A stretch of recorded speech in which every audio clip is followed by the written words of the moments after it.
Nina Vodopivec. Nina is an anthropologist and a museum curator. She works as a researcher at the Institute of Contemporary History of Ljubljana in the program Images of Economic and Social Modernization in Slovenia in the 19th and 20th centuries. Her research is focused on anthropology of work, industrial workers, anthropology of post-socialism, organization of labor, memory and gender studies, and, which is particularly interesting, it stimulated my interest a lot, in intercultural communication. Her communication is entitled Textile Workers in Transitions, Their Social Roles and Work Experience in the Socialist and Post-Socialist Slovenia. Nina, please. Thank you very much, Erika. And I would also like to thank teams from University of Ljubljana and University of Trieste for organizing this event and for inviting me here. I'm very happy to be here. So my paper deals with female textile workers' experiences in the socialist and post-socialist Slovenia. My aim is to examine how working in a factory affected women and their lives. The paper is based on interviews with textile production workers across Slovenia, the field work that I have conducted in the Tia spinnery in 2004, media and archive material, and comparative studies of post-socialism and the industrialization, or better to say, industrial restructuring in other countries. I'm sorry, now it's better? Yeah. Although I have talked to various people, the paper focuses on the shop floor workers' experiences. I claim that it's not merely the fact that women enter the labor market that is important, but also how the work they performed was valued, how it marked their social positions and their self-perception. In this presentation, I will thus look at the value ascribed to their work at the macro, meso, and micro level. And through the paper, I will challenge the idea of a change as a clear-cut rupture based on institutional political changes by pointing out gradual changes, generational and local differences between women, and the constant temporal intertwining between the past, the present, and the future. So first, the macro level. Representations of the textile industry are an integral part of a wider industrial image, yet at the same time they interface with gender ideology and relations. They are implicit in discussions about light, female-dominated and labor-intensive industry as opposed to heavy, male-dominated one. The latter was the ideal subject to the big industrial socialist industrial modernization too. The female-dominated textile industry was thus, even in the socialist Yugoslavia, not privileged. At the end of the 70s, the wages in the textile industry were the lowest of all the industries. Yet, due to high numbers of workers employed, the textile industry occupied a significant role, and it was also recognized as such publicly. Immediately after the Second World War, textile industry continued to develop in large urban centers, which was the trend from the pre-war period. But gradually, textile factories moved out to rural areas in the 70s, which followed a new politics on a more regional balanced development and modernization of rural areas. The new politics accelerated labor modernization and attracted more young women from rural areas to industry. In the context of the socialist modernization, the employment of women was based in textile industry. Yet the number of textile industrial workers was already high in Dravska Banovina in the 30s. 68% of employees were women. During the socialist period, the number rose to 75–80% in the 70s. As we can see, the textile industry became extremely feminized. There were differences between sectors. More women worked in spinning and weaving industry, which had a longer tradition in Slovenia, and garment industry, which started to flourish in the 70s, and less in leather and footwear companies. Women were mainly employed in production, administration, and human resources, but rarely in the leading positions or technical services. Labor in production was divided a retired worker from the Tia spinnery told me. Machines that were for fine hands were operated by women, the 4 men were men. Then labor was divided by physical difficulty. More physical strenuous jobs like hackles were operated by men. End of quote. Physical difficulty was the prevailing argument used for the division of the labor on the shop floor, an argument used by all of my interlocutors. Yet the very same hackles mentioned by a worker in the quote, which were in the socialist past operated by men, were in 2004, when I worked at the spinnery, managed by women. The hackles have not changed. What has changed over time is the explanation of a physical demanding job. The second argument made by my interlocutors regarding the division of labor on the shop floor addressed modernity. Women worked on old primitive machines, claimed a foreman in the spinnery, whereas behind the modern machines there were men. According to his opinion, modern machines were more demanding and more difficult to handle. Yet older machines often broke down, and in the end, women needed to be strong to restart them. A physically demanding job is not a final definition in itself. It is fluid and thus changing.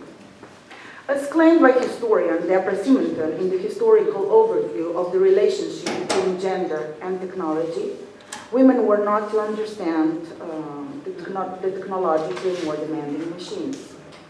Men knew how to restart them as technicians or foremen, which is how they remained the control over the labor. My study proves this thesis to a certain point. When a machine broke down, the female workers had to wait for experts, and the longer they waited, the harder it was for them to meet the production norm. However, a look at the micro level in the plan shows that workers would often restart machines themselves. Skills in the textiles are essentialized and intensively intertwined with the notion of nimble fingers. Such skills overlap with the female nature, and this naturalization of skill downplays the value. It's not even a real skill that would be learned or acquired. It's considered as an extension of female bodies, a part of their nature.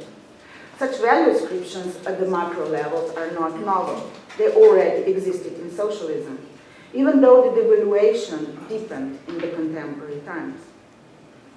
The nimble fingers of textile workers at the global market are not valued.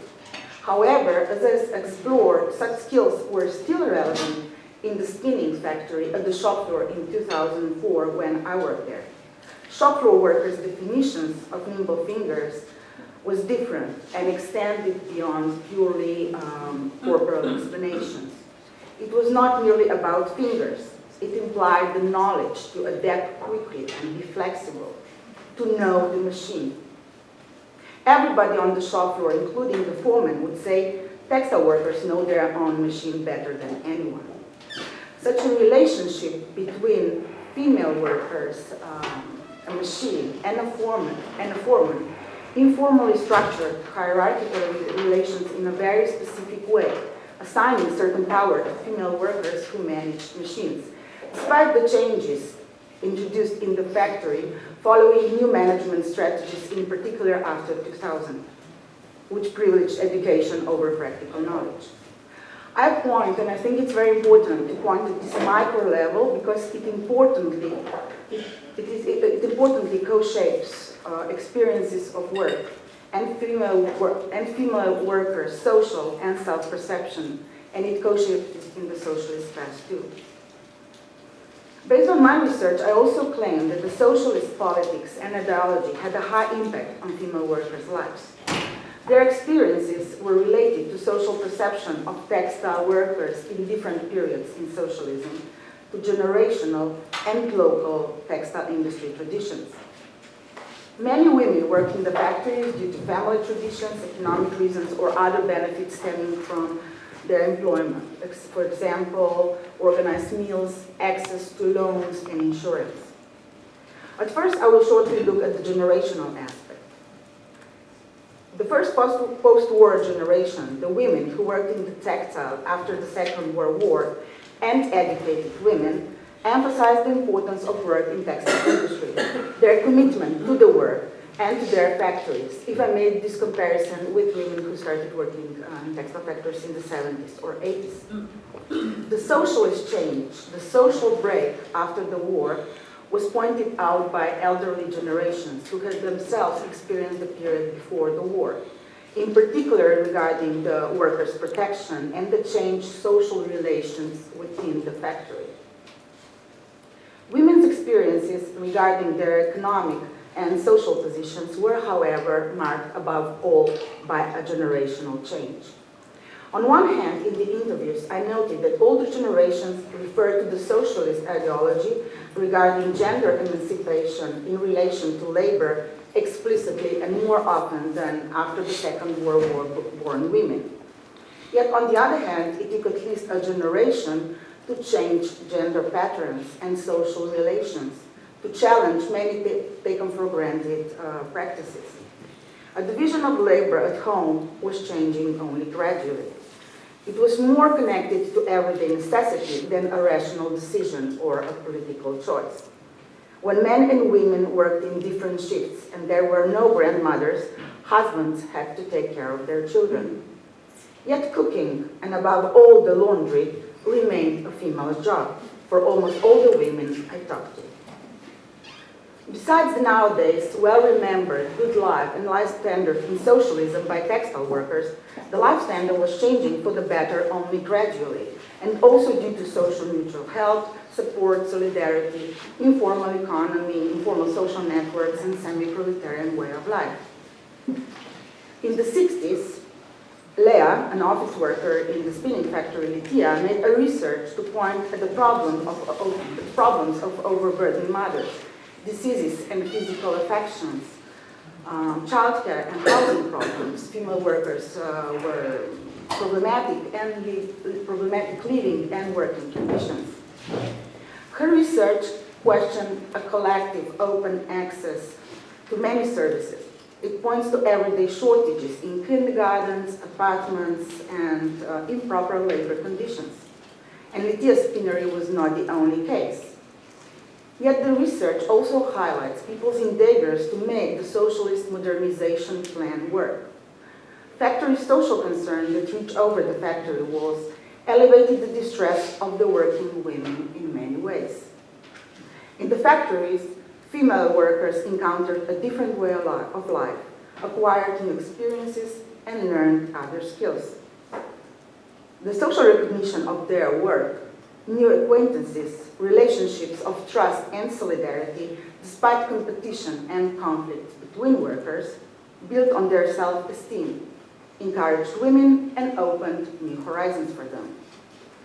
Another case that points to gradual changes, to generational and local differences between women, is a comparison between different textile factories.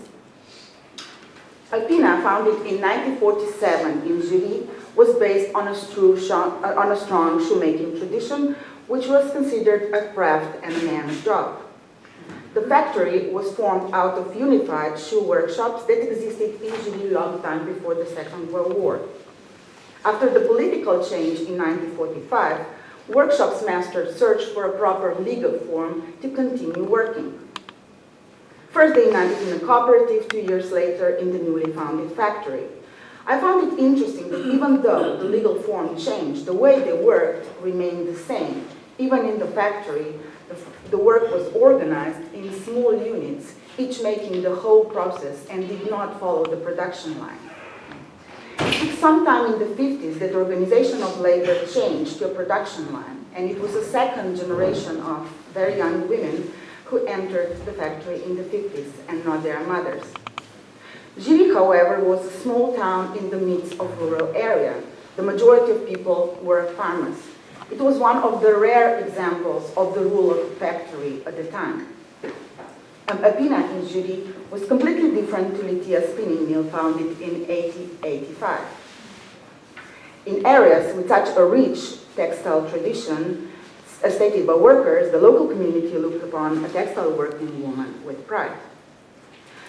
Women's perception of working environment, reflections of their work, and their self-images as workers were thus strongly influenced by recollections of their work, were strongly influenced by specific localities with established social relations among the people and their family traditions, such as when various generations worked in the same factory.